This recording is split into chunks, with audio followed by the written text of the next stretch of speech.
hoy en día está muy de moda que hay muchos apóstoles por todo lado. Usted no se ha dado cuenta de que nace un nuevo apóstol, un nuevo profeta, un nuevo ungido, sale de pronto a otro, se vuelve viral en YouTube, en TikTok o en cualquier otra red social, y ya no basta con decir que se llaman apóstoles.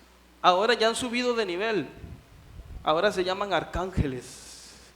Hay una persona en Perú que supuestamente el ángel Gabriel habla a través de ella y toma el cuerpo de esa mujer, y entonces ella dice que es una ángela. Es una ángela. Ya no basta con apóstol, ya eso quedó de muy pequeñito. Apóstol, pastor, menos. Pastor es lo menos que alguien ya no se, nadie se quiere llamar pastor ahora. ¿Cómo se quieren llamar? Reverendo, apóstol, el profeta tal, el ungido, porque ser pastor es algo que ya pasó de moda, es para novatos. Y tenemos ese gran problema.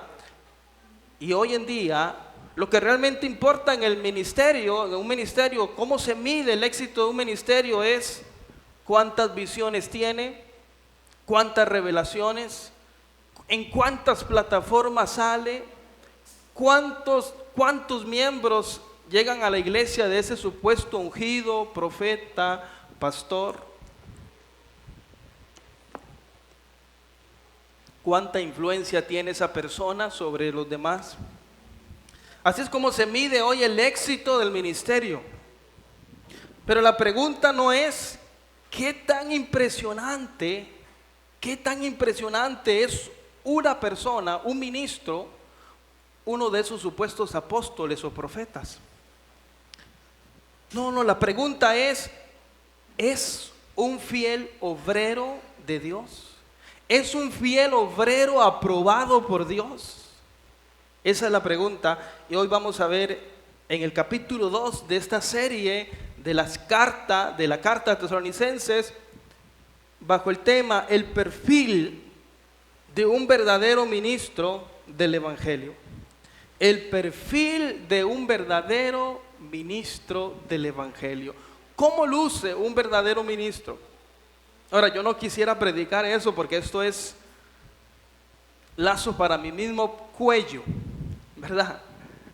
Pero resulta que en esta iglesia predicamos de forma consecutiva, así que abarcamos todo el consejo de Dios sin brincarnos algo. Por más que no nos guste, aquí se va a predicar, porque predicamos bajo ese método, de forma consecutiva, verso a verso, toda la Biblia. Y otra cosa, mientras yo listaba este mensaje, yo pensaba, bueno, el mensaje pareciera que va dirigido solo a pastores, a ministros, pero recordé que el apóstol Pedro decía, inspirado por el Espíritu Santo, que nosotros somos un sacerdocio real, que somos nación santa, que somos un pueblo adquirido para anunciar las virtudes de aquel que nos llamó de las tinieblas a su luz admirable. Usted también es un ministro del Señor. Una vez más digo, usted también es un ministro del Señor. Así que esta predicación, ¿cuáles son las características, el perfil de un verdadero ministro del Evangelio? También es para usted. ¿Cómo debe ser su perfil como un verdadero ministro del Evangelio? En el capítulo 2, el apóstol Pablo está defendiendo su apostolado, porque el apóstol Pablo había llegado a Tesalónica producto de una visión del Espíritu Santo. ¿Recuerdan cuando en Hechos capítulo 6 y capítulo 17 Pablo quería ir a predicar a Asia Menor, o sea, a Turquía? El Espíritu Santo se lo prohibió. Y luego quiso ir a otra ciudad, creo que era Panfilia, y también el Espíritu Santo se lo prohibió. Y cuando él está tratando de ir, saber dónde ir, recibe una visión de un varón macedonio que le dice: pasa y ayúdanos. Y entonces el apóstol Pablo viaja hasta Macedonia, que es una provincia romana, y llega a la primera ciudad de la provincia, y luego de allí llega a Tesalónica. Y en Tesalónica se le levanta una revuelta y tiene que salir huyendo tiempo después de haber llegado, muy poco tiempo. Los hermanos habían quedado allí, algunos cristianos, pero el apóstol Pablo, peligrando por su vida, se fue huyendo. O más bien, lo sacaron los hermanos y le dijeron: váyase de aquí. Y entonces algunas personas habían dicho que el apóstol Pablo solamente vino para sacar provecho de ellos. No duró nada y luego se fue. Eso es un gran bandido. Vino nada más para alborotarlos a ustedes, para hacerles problemas, porque en la ciudad de Tesalónica los recién convertidos, ¿recuerda qué les pasó? Las personas de esa ciudad se levantaron en contra de los cristianos recién convertidos, de semanas de convertidos, y arrestaron a Jasón y algunos hermanos que estaban en la casa. Los llevaron ante las autoridades. Y entonces algunos comenzaron a tratar de minar la fe de ellos, diciéndole: ese hombre, el apóstol Pablo, ese fue un aprovechado. Vea el problemón en que los metió. Vino para sacarles a ustedes el dinero. Ese es un falso ministro del Señor. Entonces, luego de 1 año y medio de no estar con ellos, el apóstol Pablo envía a Timoteo. Timoteo llega con esas noticias al apóstol Pablo, y entonces el apóstol Pablo escribe esta carta, y en el capítulo 2 él defiende su ministerio. Y al defender su ministerio, el apóstol Pablo da todas sus cualidades y sus características como fiel ministro de Dios. Y esto nos va a ayudar a nosotros para saber cómo ser un fiel ministro de Dios, gracias a las características que nos dio el Espíritu Santo a través del apóstol Pablo. En el capítulo 2, verso 1, lean conmigo por favor. Porque vosotros mismos sabéis. Primera de Tesalonicenses capítulo 2, verso 1 dice: porque vosotros mismos sabéis, hermanos, que nuestra visita a vosotros nos resultó vana. Pues habiendo antes padecido y sido ultrajados en Filipos, como sabéis, tuvimos denuedo en nuestro Dios para anunciaros el evangelio de Dios en medio de gran oposición. Quiero que vean eso, que noten oposición, que noten padecer, ultrajados, ofendidos. El primer punto, la primera característica, el primer perfil de un verdadero siervo de Dios es que un verdadero ministro predica con valentía. Un verdadero ministro predica con valentía. El apóstol Pablo le está recordando a los hermanos de Tesalónica cómo ellos fueron maltratados. Ustedes recuerdan, si alguno ha leído Hechos 16, Hechos 17, el apóstol Pablo fue desnudado, fue azotado, fue arrastrado y luego fue encerrado en el calabozo más profundo de la cárcel. Y allí a medianoche, estando con sus pies en el cepo, él y Silas comenzaron a adorar al Señor, y vino un gran terremoto que desató las cadenas de ellos, abrió las puertas. ¿Recuerdan? El apóstol Pablo le está recordando: hermanos, cuando llegamos a ustedes no llegamos en un barco de lujo, no llegamos en un barco con todo incluido. ¿Cómo se llama esto? Un crucero todo incluido. Llegamos afligidos, llegamos con problemas, llegamos maltratados, llegamos ofendidos, nos encarcelaron sin razón, Sin embargo, dice el apóstol Pablo, el Espíritu Santo nos dio denuedo. ¿Qué es denuedo? Nos dio la capacidad, el poder y la valentía para predicar el evangelio. Un verdadero ministro de Dios va a predicar el verdadero evangelio, aunque esto traiga oposición.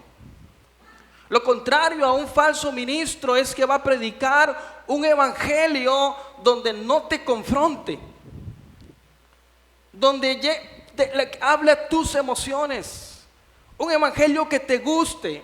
Pero el verdadero evangelio trae oposición, trae conflicto, trae problemas. ¿Recuerdan en el capítulo 1 cómo estos hombres se convirtieron de los dioses paganos para servir a Dios, al Dios verdadero?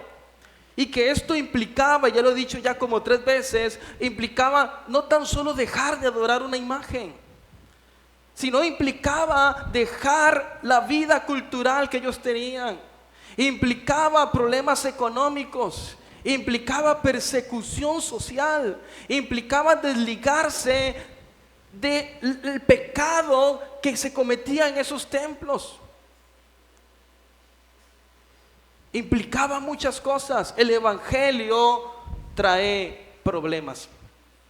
Ay, ay, ay. Y usted venía aquí hoy a la iglesia Almora diciendo: tengo un problema, necesito que me den una solución. Y yo le digo a usted: el evangelio trae problemas. El evangelio trae problemas. El evangelio nos confronta, porque cuando venimos al evangelio venimos con nuestros pecados que nos atan y nuestra carne que le gusta esos pecados. Y vuelvo y digo, como he dicho muchas veces, el pecado no es pecado sino es gustoso. Para que el pecado sea pecado debe de gustar, si no, no es pecado. ¿Quién va a pecar si no le gusta hacerlo? ¿Quién va a cometer un pecado que no le gusta? Si lo hace es porque su carne lo lleva a pecar. Y el evangelio trae conflicto, porque vengo yo y viene usted con todos sus pecados y ataduras, y nos enfrentamos, chocamos con el verdadero evangelio de Dios. Y debemos santificarnos, y debemos sacar de nuestras vidas el pecado que no agrada a Dios, como se ha predicado aquí en Hebreos capítulo 2, despojándonos del peso del pecado, del lastre que nos asedia, que no nos deja correr con paciencia esta carrera. Y eso no es fácil. Comienzas a tener problemas contigo mismo. Comienzan a haber problemas en tu corazón, pleitos en tu corazón, tratando de dejar aquellas prácticas que no agradan a Dios. Y es una lucha constante, es un estire y encoge. Hoy sí, mañana no, y estás en eso. Hoy me levanto, mañana caigo. Pero estás allí luchando, porque el evangelio es eso. El evangelio trae antagonismo, oposición. La santidad de Dios en contra de nuestro pecado, nuestro orgullo y nuestra soberbia. Hay una oposición, la luz contra las tinieblas que hay en nuestro corazón y en nuestra mente. Hay una oposición de amar al prójimo cuando lo odio. Hay una oposición, tengo que perdonar a esa persona que me hizo daño. Yo no quiero perdonar, no está en mí perdonar. Hay una oposición, tengo que dejar este vicio, tengo que dejar la pornografía, tengo que dejar esta mujer con la cual fornico, este hombre con la cual estoy fornicando. Yo no quiero, yo quiero seguir haciendo eso, porque el evangelio trae oposición y trae problemas, conflictos, pero el evangelio también trae rechazo. Cuando tú te conviertes al Señor, como lo hicieron los hermanos de Tesalónica, no eran cristianos de 5 o 20 años, eran recién convertidos. Grábese eso en su mente, recién convertidos. Acaban de convertirse, acaban de nacer, están en pañales, y ya hay un grupo de personas en el puerto, en la ciudad de Tesalónica, que los andan buscando para lincharlos. ¿Quién quiere ser cristiano así? Yo no quiero ser cristiano así. Tengo que convertirme, y cuando me convierto la gente está en contra de mí. Era mejor como estaba antes. Caminaba con ellos, reía con ellos, hacían lo que ellos hacían y toda la fiesta estaba en paz. Pero ahora que me convierto, ya se acabó la fiesta. Ahora hay conflicto. Ya mi marido entra en conflicto conmigo porque ya yo no voy a tomar con él. Porque ya yo no voy al baile con él. Cuando me convierto ya hay conflicto con mi mujer, porque mi mujer es de una religión y me dice, si usted se hace de esa religión, usted muere para mí. Ya hay un conflicto con tu mamá, con tu papá. Cuando antes se reunían los 31 de diciembre y estaba el litro de ron Centenario allí en la mesa y todos se servían y todos disfrutaban del guaro y se emborrachaban, y ya llegas tú a visitar a mamá, papá, ya yo no tomo, ya yo no bebo ron Centenario. ¿Qué? ¿Cuál bebe? ¿El cacique? No, de ninguno. No bebo ninguno. ¿Cómo que es eso? ¿Qué le está pasando a usted? Y ya comienzan a verte como un bicho raro. Ya no eres de los nuestros. Ya comienza a haber un conflicto, un rechazo. El evangelio verdadero produce rechazo. El evangelio falso se diluye entre la sociedad. El evangelio falso no marca diferencia, marca tendencia. Marca tendencia porque las iglesias se llenan y son populares, y esos predicadores son populares, son tendencia, pero no son diferencia. Es la gran dicotomía que existe entre un evangelio verdadero y el evangelio falso. Si tú vives en el evangelio falso, no hay conflicto con tus pecados. No hay conflicto con tus pecados. Venimos a la iglesia, pero no hay conflicto, no hay un pleito en nuestro interior, no hay una lucha interna para intentar vencer en el poder del Espíritu Santo los pecados que nos atormentan. Pero el evangelio verdadero va a producir sufrimiento. Pero el apóstol Pablo dice, pero Dios nos fortaleció. ¿Qué dice? Dice, Dios nos dio de nuevo. Tuvimos de nuevo en nuestro Dios. Tuvimos esa capacidad, tuvimos esa fuerza para poder salir adelante. Estábamos perseguidos, angustiados, ultrajados. Veníamos dolidos de Filipos, allí también nos pegaron, veníamos con heridas, pero en medio de ese sufrimiento y ese antagonismo, el Espíritu Santo nos dio de nuevo para predicar el evangelio. Hermano, hermana, si tú estás luchando en contra del pecado, primero quiero decirte, no eres el único. Yo también estoy luchando en contra del pecado. Segundo, no estás solo. El Espíritu Santo te da fuerzas, te da denuedo para vencer el pecado. ¿Lo cree? ¿Hay alguien que lo cree aquí, que pueda decir amén? El Espíritu Santo está allí para fortalecerte. El apóstol Pablo dijo, yo recibí denuedo, valentía. La valentía no residía en él, no era porque él era el apóstol Pablo, no era porque había sufrido. Es que yo soy muy cristiano porque yo he sufrido tanto. No, el apóstol Pablo dice, tuvimos, porque abarca a Silas y al apóstol Pablo y a Timoteo, tuvimos de nuevo valentía. ¿De quién? De nuestro Dios. No de nuestra capacidad, no de mi apostolado, sino que la dependencia del apóstol era, tuvimos valentía de Dios. Un verdadero ministro va a predicar con valentía porque la recibe del Espíritu Santo. Recibe la valentía del Espíritu Santo. Hoy en día hay muchos ministros que predican un evangelio distorsionado. ¿Sabe por qué? Porque muchos quieren el evangelio, pero sin compromiso. Muchos quieren el evangelio, pero que no exista rechazo. Quiero ser cristiano, pero no quiero que haya rechazo. No quiero cambiar, quiero ser igual que siempre. No quiero que mis amigos me rechacen. No quiero que mis amigas me rechacen. Quiero ser cristiano, pero no quiero ningún conflicto. No quiero conflicto con mi carne, no quiero conflicto con mis pecados, no quiero tener que luchar en contra de las cosas que yo sé que están mal. Yo quiero un evangelio donde yo pueda creer y sentirme cristiano, pero sin ningún tipo de conflicto. Yo quiero un evangelio que no haya costos, y lamentablemente no hay evangelio sin costo.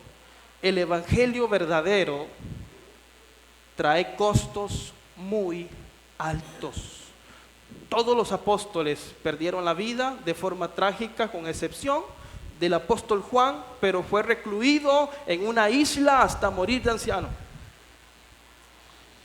Y en el siglo I, en el siglo I, todos los cristianos, o la gran mayoría de ellos, no murieron de 80 ni de 90 años en un hospital. Murieron jóvenes en una plaza romana, atravesados por la espada de un centurión o comidos por una bestia salvaje.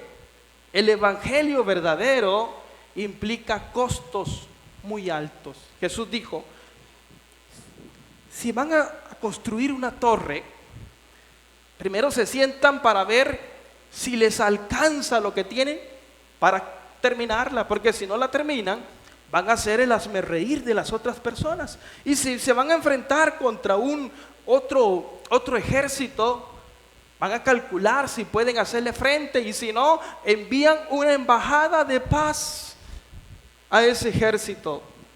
Cristo estaba diciendo eso porque Él decía: seguirme tiene su costo, así que calcule si quieres entrar o te quieres quedar afuera.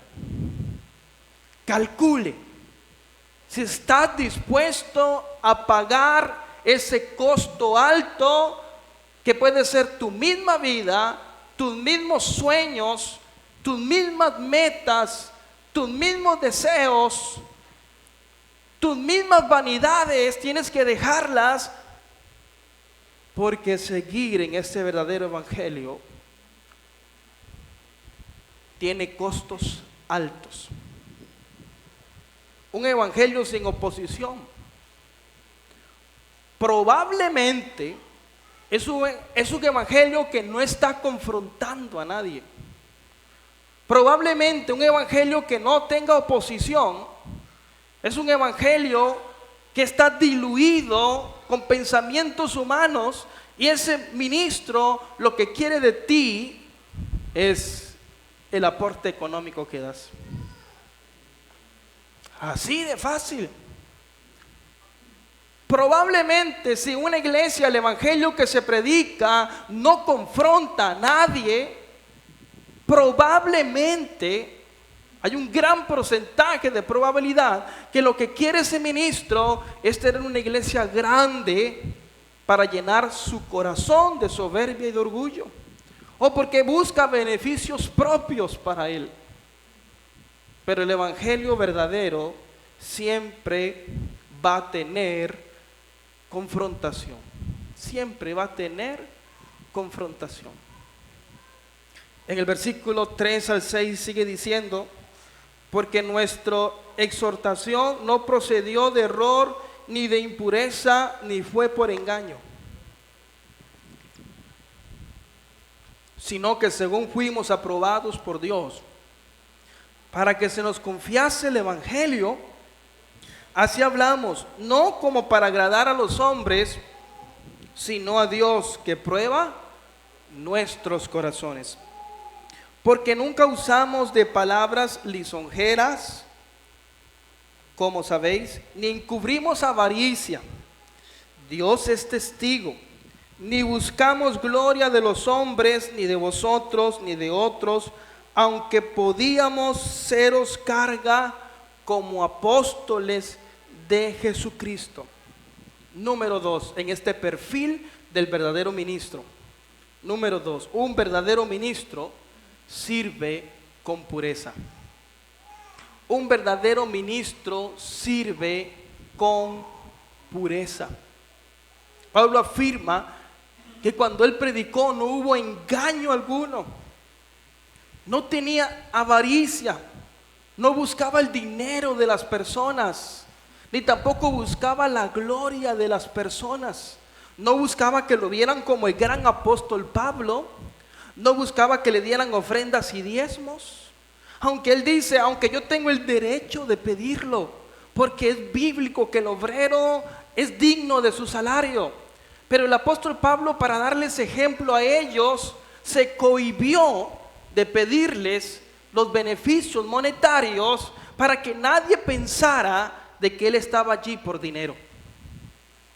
El apóstol Pablo nos enseña que el verdadero ministro no manipula a las personas para buscar el dinero del bolsillo.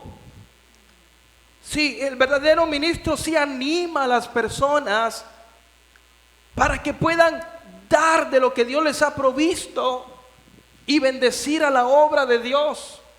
Pero no viene con manipulaciones. Mire, si tú no das, entonces va a venir el saltón, el revoltón. Y citan esa cita bíblica y la gente dice, ¿qué será el saltón y qué será el revoltón?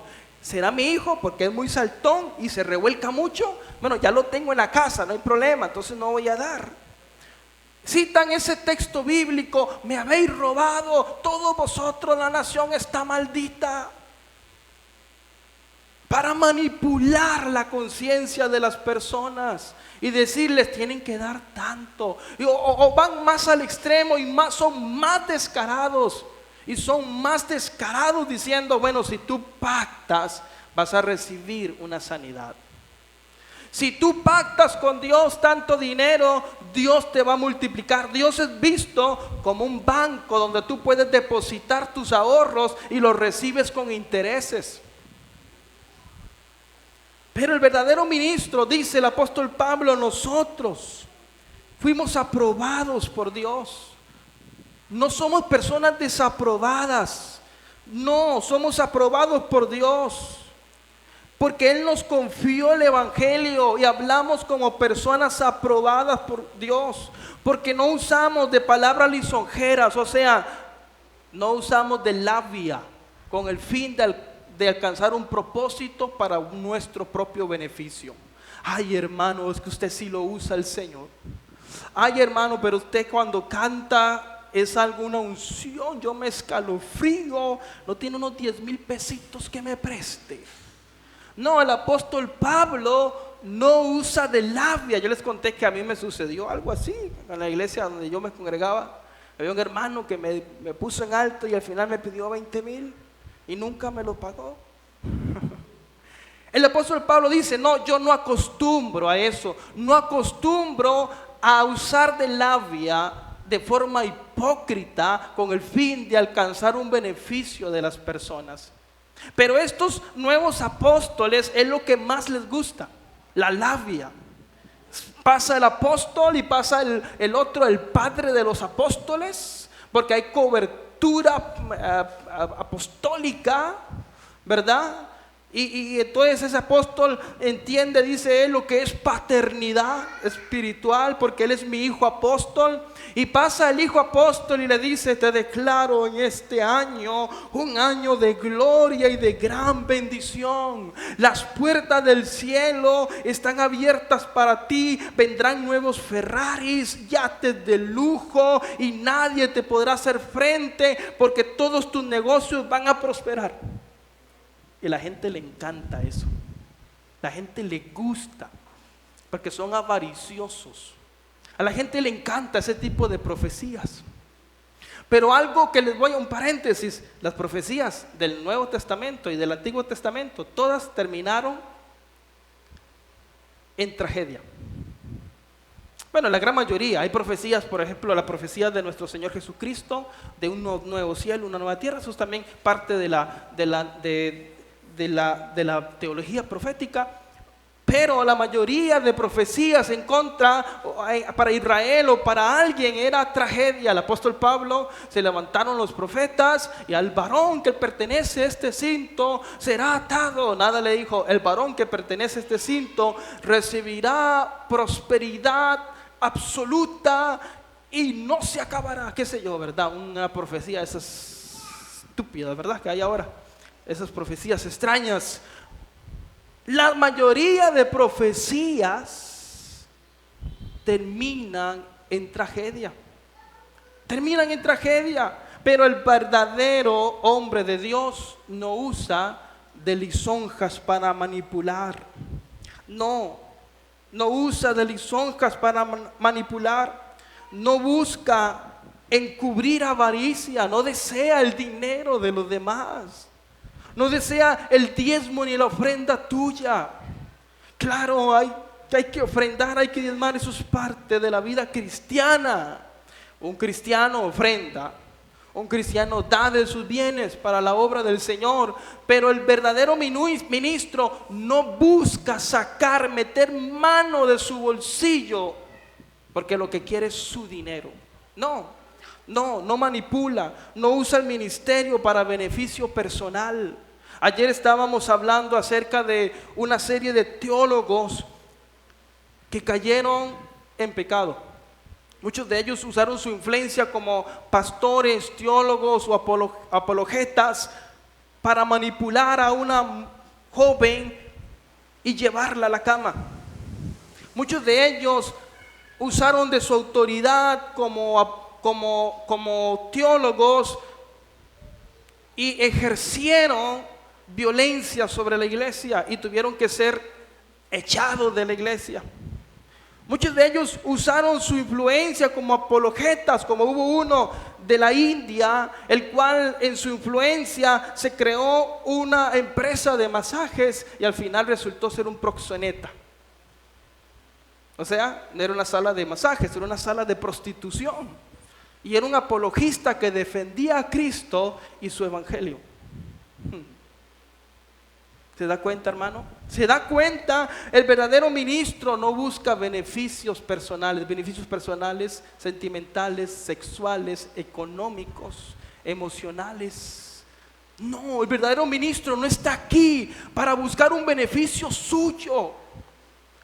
Y si buscaron algún beneficio, el único beneficio que debería de buscar un verdadero ministro del Señor es que usted conozca más a Cristo. Eso es lo único que debería de interesarle, que usted conozca más a Cristo. Un verdadero ministro del Señor lo que busca es agradar a Dios. Busca agradar a Dios, dice el verso 6. Podíamos ser carga a vosotros como apóstoles de Cristo. El versículo 5, pudiéramos, no encubrimos avaricia ni lisonjas. Dios es testigo. O sea, el apóstol Pablo dice, Dios sabe quiénes somos. El verdadero ministro no busca agradar a los hombres, busca agradar a Dios. Antier estaba escuchando una predicación del hermano Miguel Núñez, de hermano Sugel Michelén, y él hacía una pregunta que me llamó la atención. ¿Por qué haces lo que haces? ¿Por qué haces lo que haces? ¿Por qué vienes a la iglesia? ¿Por qué te vistes como te vistes? ¿Por qué te comportas como te comportas? ¿Qué es el fondo? ¿Cuál es el fondo de la motivación de eso? Un verdadero ministro no busca agradar a los hombres. La motivación de hacer las cosas no es para agradar a las personas, sino porque sabe que ha sido llamado por Dios y busca agradar a Dios. Un verdadero ministro no se comporta de una manera porque busca agradar a la iglesia. Se comporta de una manera porque sabe que el Dios que lo llamó es santo. Un verdadero ministro, cuando está fuera de la iglesia, se comporta como se comporta, no porque quiere aparentar ser cristiano, sino porque sabe que Él es luz en medio de las tinieblas. ¿Por qué haces lo que haces? Un verdadero ministro busca agradar a Dios. ¿Sabe por qué? Porque es posible servir a Cristo buscando beneficios personales. ¿Sí es posible? Claro que sí. Es posible servir a Cristo sin tener la aprobación de Dios. Es posible. Es posible ser un buen predicador. Con mucho esfuerzo, estudio y práctica te vuelves un buen predicador. De hecho, yo siento que cada vez que predico, me parece a mí que lo estoy haciendo un poco mejor que antes. Porque la práctica hace al... Y si uno está predicando todos los domingos, llega a dominar el bosquejo, llega a dominar cómo a estructurar bien el mensaje. Pero eso no me convierte en un fiel ministro. Grábese eso en la cabeza. No, un buen predicador, porque es influyente, porque sale en redes sociales, no significa que es un buen ministro. No, porque se puede predicar estando desaprobado por Dios, solamente por buscar fama o por codicia, por querer adquirir el dinero de sus bolsillos. Pero el apóstol Pablo dice que Dios prueba los corazones. Dios sabe por qué estás aquí. Ahora, si de verdad eres sincero y lo que haces, como decía el hermano Sugel Michelén, porque haces lo que haces, y tu respuesta es: yo lo hago porque he sido transformado por Dios. Yo lo hago en respuesta a esa santidad de Dios que ha sido implantada en mi vida. Pero te has visto menguando en tu fe, te has visto menguando en tu santidad, aceptando en tu vida pecados. El apóstol Pablo dice: Dios conoce nuestros corazones. ¿Y sabe qué? Esa frase, si no la entiendes, a mí me conforta el corazón más que temor. Porque si Dios conoce mi corazón, Él conoce mi debilidad, pero Él sabe que mi intención es agradarle. Yo tengo un Padre que es misericordioso. Yo tengo un Padre que es bueno. Yo tengo un Padre que no me desampara ni me deja. Yo tengo un Padre como al hijo pródigo, que era hijo, se levantó, fue a la casa de su padre y dijo: voy a ir y le diré: Padre, he pecado contra el cielo y contra ti, no soy más digno de ser llamado tu hijo, acéptame como uno de tus jornaleros. Pero el padre, cuando lo vio de lejos, corrió hacia él, que era un símbolo de vergüenza. Ningún anciano o persona importante debía correr para topar a un invitado, sino que el invitado debía venir hasta la puerta del anciano. Y la parábola no se trata del hijo pródigo, aunque tienen el título el hijo pródigo. Se trata del Padre bondadoso. La idea central de esa parábola es el Padre bondadoso. Yo tengo un Padre que, aunque muchas veces nos revolcamos con los cerdos, pero solamente los cerdos se quedan en el barro. Las ovejas salen del fango y corren a su buen pastor. Y ese pastor está allí para levantar, para sanar, para limpiar. El apóstol Pablo dice: Dios conoce nuestros corazones, y eso a mí me trae paz a mi corazón. Dios conoce mi corazón. El hombre puede juzgarme, el hombre puede señalarme, pero Dios sabe mi corazón. Eso trae paz. Señor, tú sabes las intenciones de mi corazón. Amado hermano, Dios no solo mira el ministerio, Dios mira el corazón detrás del ministerio. Dios no solo mira el ministerio, Dios no mira números, Dios no mira éxitos, Dios no mira eso. Se lo compruebo fácilmente. La parábola de los malos obreros: llegan al cielo, porque es una parábola, pero las bodas, y van a tocar la puerta. Dice: déjanos entrar, Señor. Jesucristo, que en la parábola es el Señor de las bodas, dice: es que a ustedes no los conozco. Y entonces se vuelven los siervos y le dicen: ¿cómo es posible que no nos conozcas si te hemos servido todo el tiempo? Mire, hemos hemos profetizado en tu nombre, hemos hecho muchos milagros, hemos hecho maravillas, hemos expulsado demonios, hemos hecho muchas cosas y en tu nombre, repito, Señor, en tu nombre. ¿Qué dirá? ¿Qué hacemos? Porque es que no los conozco. Entonces llama a sus empleados y le dice, sáquenme a esta gente y échelos a las tinieblas de afuera, porque ahí será el lloro y el crujir de dientes. O sea, crujir de dientes, la ira es crujir de dientes. Ahí será la ira de las personas airados contra Dios. En el mismo infierno, la gente será violenta en contra de Dios y dirá palabras obscenas en contra de Dios por estar en ese lugar. Pero lo increíble es que los que están en ese lugar, en esa parábola, los que fueron arrojados, no fueron asesinos, viles, criminales, o una persona que cometió una violencia carnal en contra de otra persona, sino que fueron personas que servían en la iglesia. Eran ministros de Dios. Se puede ser ministro teniendo éxito, alcanzando éxito, mejorando mi manera de trabajar y sin embargo estar desaprobado por Dios. Así que Dios no mira el éxito. Dios no quiere que yo tenga una iglesia de 5,000 almas. A Dios no le importa eso. Si se da, se da, y si no, a Dios no le interesa eso. A Dios le interesa es cómo estamos ministrando, cómo está nuestro corazón delante de Dios, cómo servimos delante de Dios. ¿Está nuestro corazón santificado? ¿Es correcto nuestro corazón?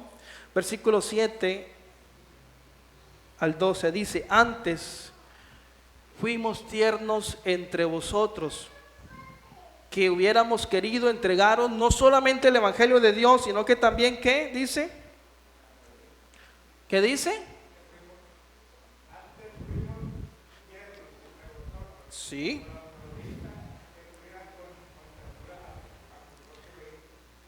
Pero dice,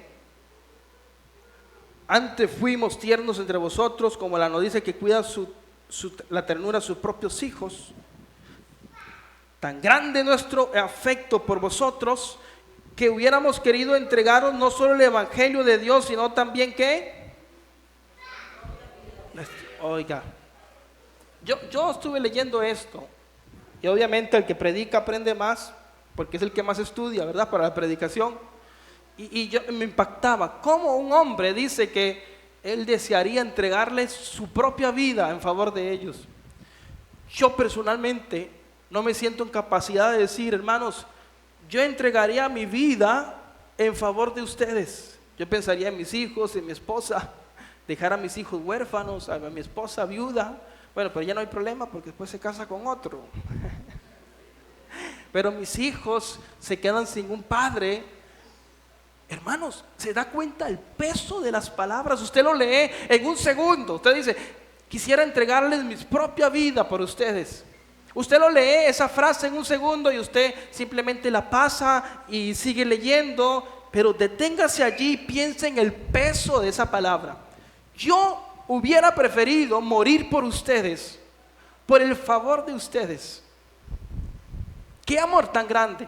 Y esto nos lleva al tercer punto. Un verdadero ministro ama a la iglesia. Recuerde que no solamente yo soy ministro, usted es ministro.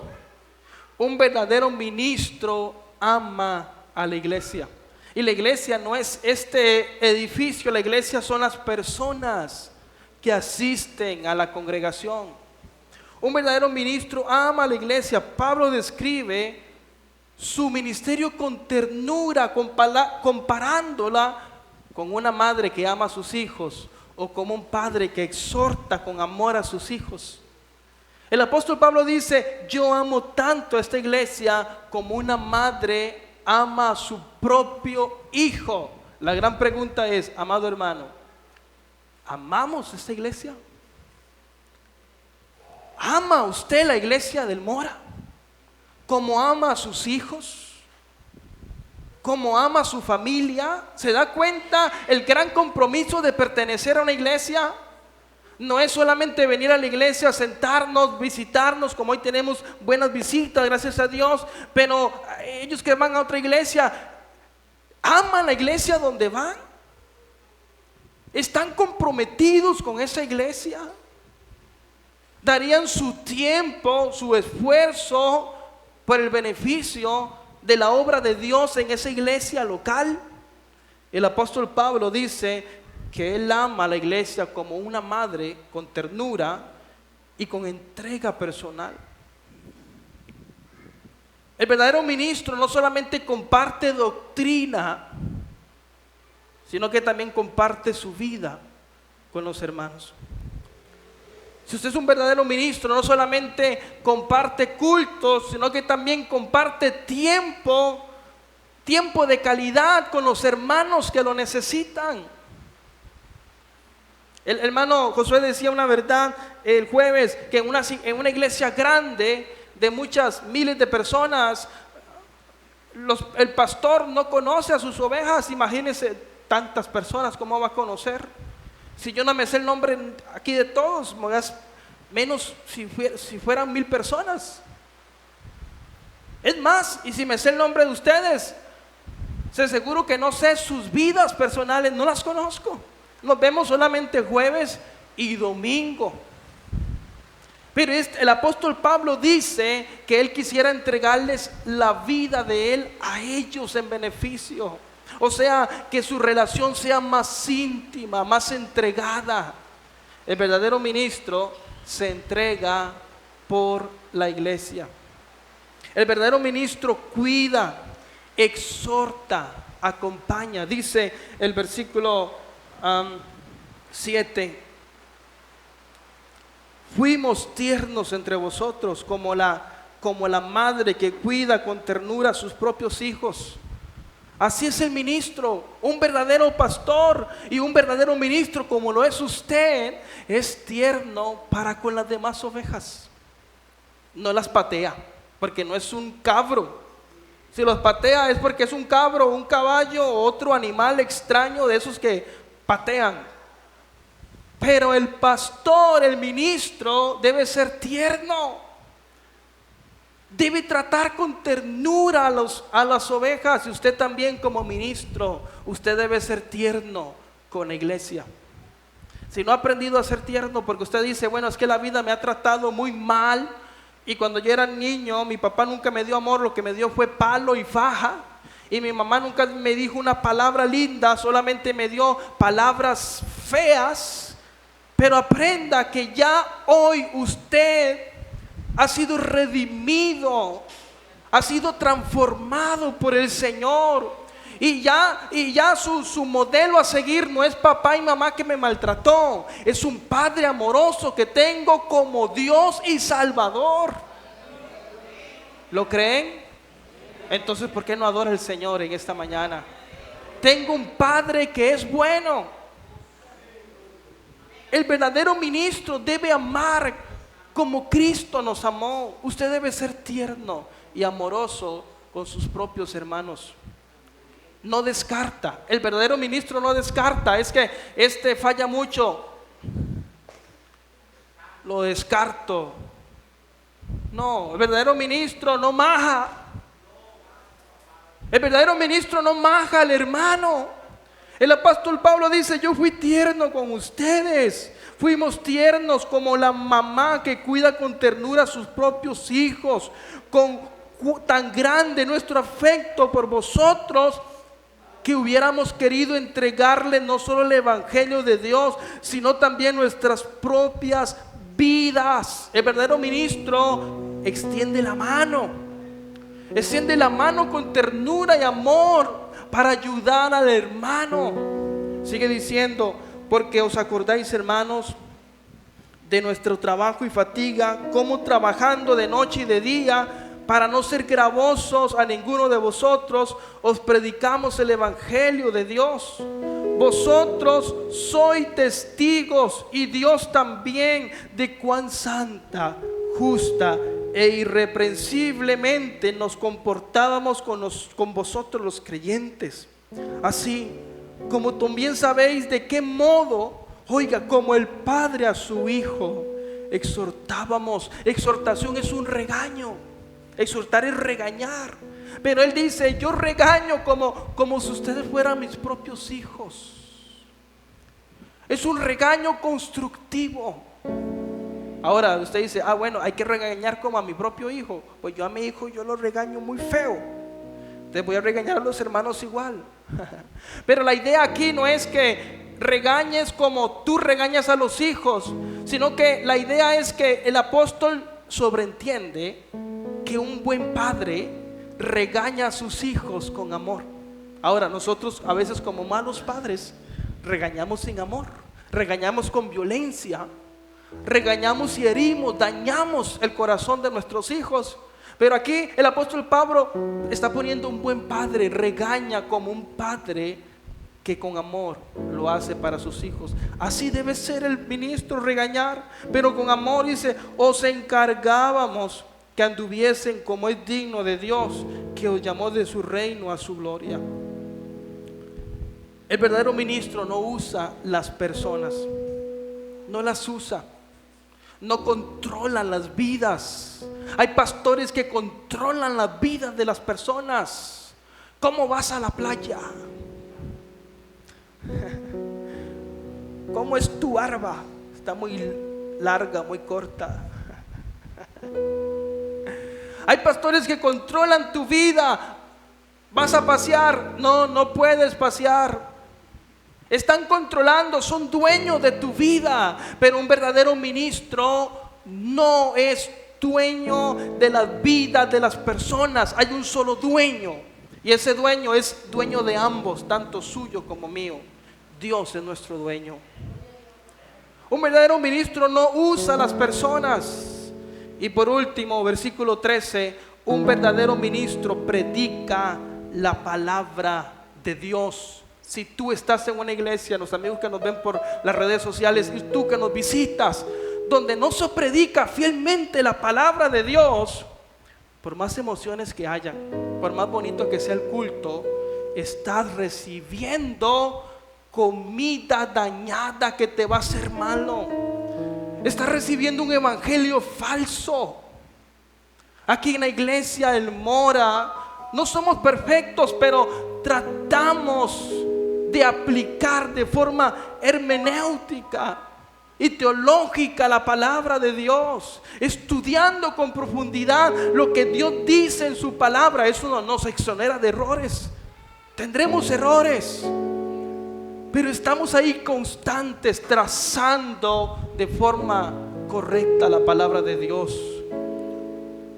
Un verdadero ministro traza la palabra de Dios con exactitud.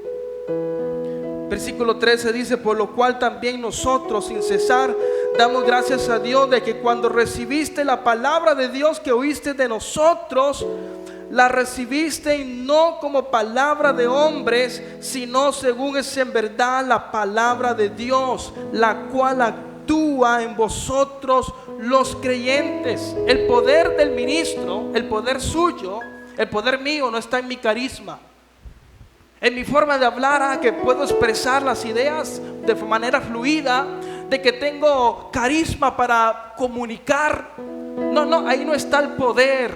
No está ni en la belleza, ni en la altura, ni cómo es el cuerpo, cómo se expresa. El poder del verdadero ministro no está ni siquiera en los ademanes que hace, ni en las visiones que ha tenido, ni en las historietas que cuentan.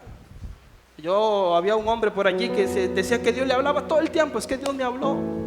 Y estaba haciendo la silla y oí la voz de Dios que me dijo tal y tal. Dios le habla a ese hombre todo el tiempo, de forma audible. ¿Saben por qué muchas veces hacen eso? Porque ellos quieren, delante de las personas, darse a valer y que las personas los vean como súper ungidos. Pero el verdadero ministro no es por el carisma, por la personalidad, revelaciones, sueños y visiones. El verdadero ministro se detecta porque enseña fielmente la palabra de Dios. Hermanos de la iglesia El Mora, un verdadero ministro se detecta porque enseña fielmente la palabra de Dios. Lo demás es un circo, es un show. Esto es lo que necesitamos. El evangelio verdadero que confronte, que cambie, que transforme. No necesitamos más shows. No necesitamos luces. No necesitamos espectáculo. No necesitamos que la gente brinque y que llore y que se revuelque. No, yo lo que necesito es encontrarme con el Dios de la palabra. Yo lo que necesito es encontrarme con el Cristo que aquí se predica, aquí en la Biblia. No en una misión, no en un concilio. El Cristo hecho a mi manera, yo no lo quiero. Yo quiero el Cristo bíblico, el Cristo que me transforma, el Cristo que me cambia, el Cristo que me hace nueva criatura. Un verdadero ministro del evangelio es aquel que predica con valentía, que sirve con pureza, que ama a la iglesia y proclama fielmente la palabra de Dios. Dios no está llamando hombres ni mujeres impresionantes. Dios no está llamando a personas capacitadas. Hermano, es que yo casi no sé nada, ni sé ni leer, ni de la escuela salí. ¿Y quién dijo que Dios anda buscando universitarios? ¿Quién le dijo a usted eso? No llamó a un pescador del vulgo, un pescador. Compárelo con un campesino que no fue a la universidad. La mayoría de ellos eran galileos, personas sin letra, personas que apenas sabían leer y escribir. Y cuando Dios usó a Pedro, ¿cuántos se convirtieron? En las 2 veces, sumándolo, más de 8,000 personas. Imagínense, en 2 predicaciones, más de 8,000 personas.